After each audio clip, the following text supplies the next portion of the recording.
பஞ்சு போன்ற இட்லி பண்றது எப்பவும் அரைக்கிற மாவை விட ஒரு சீக்ரெட்டான இன்கிரீடியன்ஸ் சேர்த்து அரைக்க போறோம். இப்படி வீட்டில் அரைக்கிற மாவை விட ரொம்ப பர்ஃபெக்டா வரும். அது மட்டும் இல்ல, இதே மாவை பயன்படுத்தி ரொம்ப மொறுமொறுவான தோசையும் செய்யலாம். முக்கியமா இந்த மாவை மிக்சியில தான் அரைக்க போறோம். ஒரே மாவுல பஞ்சு போன்ற இட்லியும் தோசையும் எப்படி செய்யலாம்னு பார்க்க போறோம். வணக்கம், நான் உங்கள் டிட்டோ ஸ்பைசி சமையல் சேனலை சப்ஸ்கிரைப் பண்ணி வைங்க. இந்த ரெசிபி பண்றதுக்கு ஒரு மிக்சிங் பவுலை எடுத்துக்கோங்க. அதுல 2 கப் இட்லி அரிசி எடுத்துக்கோங்க. நான் எடுத்துக்கிறது பொன்னி அரிசி. உங்ககிட்ட என்ன அரிசி இருக்கிறதோ நீங்க அந்த அரிசி எடுத்துக்கோங்க. 2 கப் அரிசிக்கு 1 கப் உளுந்து எடுத்துக்கோங்க. நீங்க எந்த டம்ளரால அரிசி அளந்துக்கிறீங்களோ அதே டம்ளரால உளுந்து அளந்துக்கணும். இப்ப 2 கப் அரிசிக்கு 1 டம்ளர் உளுந்து அப்படி எடுத்து நல்லா வாஷ் பண்ணி 3 மணி நேரத்துக்கு இதெல்லாம் நல்லா ஊற விட்டுக்கோங்க. கூடவே 1 டீஸ்பூன் வெந்தயத்தையும் சேர்த்து இதெல்லாம் 3 மணி நேரத்துக்கு நல்லா ஊற விட்டுக்கணும்.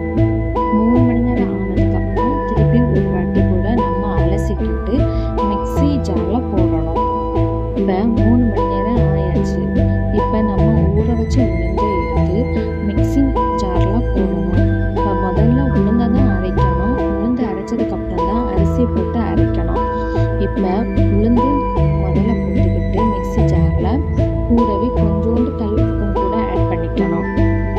உப்பை ஆட் பண்ணிக்கிட்டு கொஞ்சோண்டு தண்ணியும் போட்டு கொஞ்சம் ஸ்லோ பண்ணி கிரைண்ட் பண்ணி எடுத்துக்கணும். நம்ம ஏன் முதல்ல ஸ்லோ பண்ணி எடுக்கிறோம்னா, நம்ம ஸ்பீடை அடிக்கும் போது மிக்ஸி ஜாரை வந்து ஸ்பீடாக இல்லாமல் இருக்கிறதுக்கும் அது கொஞ்சம் ஸ்லோ பண்ணி அடிக்கிறதுனால கொஞ்சம் உளுந்து சைட்லலாம் இருக்கிற உளுந்து கொஞ்சம் ஸ்லோவாக அது உள்ளே தள்ளி விடுறதுக்கும் கரெக்டாக இருக்கும். அதனால கொஞ்சம் ஸ்லோ பண்ணி தேவைக்கு தண்ணி ஊற்றி அடித்து எடுத்துக்கணும். நம்ம முதல்லயே மொத்தமாக தண்ணி ஊற்றினா உளுந்து பதத்திற்கான மாவு வர்றதுக்கு வாய்ப்பு குறைவு. அதனால தான் கொஞ்சம் ஸ்லோ பண்ணி தண்ணி ஊற்றி இப்போ உளுந்து நல்லா அரைச்சாச்சு. இந்த சைடில் இருக்க மாவு எல்லாத்தையும் உளுந்து எல்லாத்தையும் எடுத்துக்கிட்டு திருப்பி அரைக்கணும்.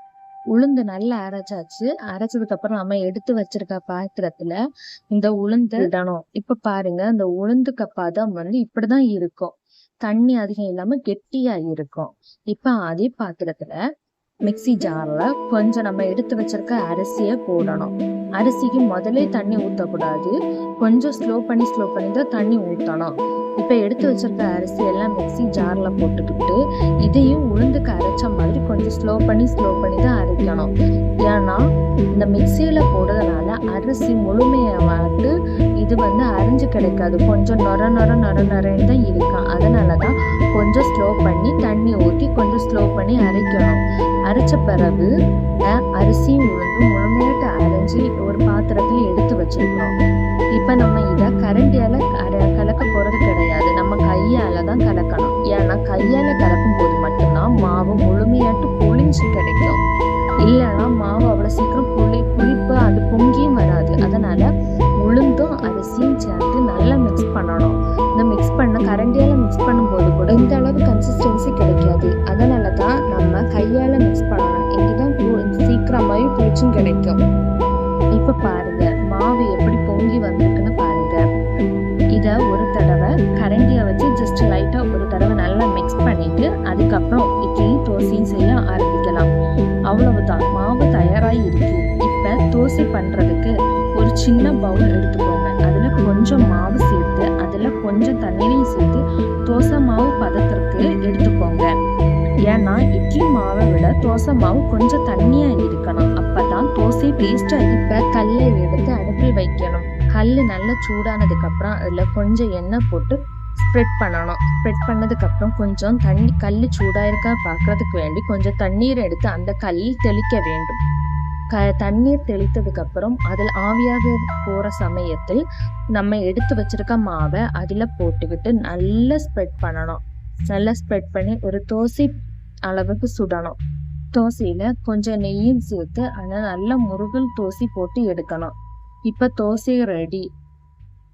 இப்ப பாருங்க, மொறுன்னு தோசை ரெடி. இத சர்வ் பண்ணலாம். இனி இட்லி பாத்திரத்தை எடுத்துக்கோங்க. கூடவே இட்லி பாத்திரத்தில் கொஞ்சம் தண்ணீர் போட்டு அடுப்பில் கொதிக்க விடணும். இட்லி தட்டில் கொஞ்சம் ஆயில் ஸ்ப்ரே போட்டுட்டு நல்ல எண்ணெயை கை வச்சு நல்லா தடவி விடலாம். கை வச்சு தடவுறதுனால எல்லா இடத்துலயும் ஆயில் கரெக்டா ஈவனா ஸ்ப்ரெட் ஆகும். இப்ப கொஞ்சம் மாவை எடுத்துக்கோங்க. தோசைக்கு தண்ணி சேர்க்கணும், ஆனா இட்லிக்கு அப்படி இல்லை. இப்ப இட்லி பாத்திரத்துல தண்ணி சேர்த்து கொதிக்க விடணும். இப்ப இட்லி தட்டில் மாவை சேர்த்து 10 முதல் 15 நிமிடம் வேக வைக்க வேண்டும். பஞ்சு போன்ற இட்லி ரெடி. இது கூடவே கொஞ்சம் போல தண்ணீரை சேர்த்து கரண்டியை வச்சு இட்லியை எடுத்துக்கணும். இப்ப பிச்சு காணிக்கிறேன், எவ்வளவு பஞ்சு போல இருக்கு. இது கூடவே தேங்காய் சட்னி வைத்து சாப்பிடலாம். இந்த மாதிரி மாவு ரெடி பண்ணுங்க, ரெண்டும் பர்ஃபெக்டா வரும். ஒரு தடவை இது போல மாவு அரைச்சு செஞ்சா எப்பவுமே இட்லி தோசைனா இந்த மாதிரி பண்ணுவீங்க. ஓகே ஃப்ரெண்ட்ஸ், உங்களுக்கு இந்த வீடியோ பிடிச்சிருந்துச்சுன்னா மறக்காம நம்ம டிட்டோ ஸ்பைசி சமையல் சேனலை சப்ஸ்கிரைப் பண்ணுங்க. Thank you friends.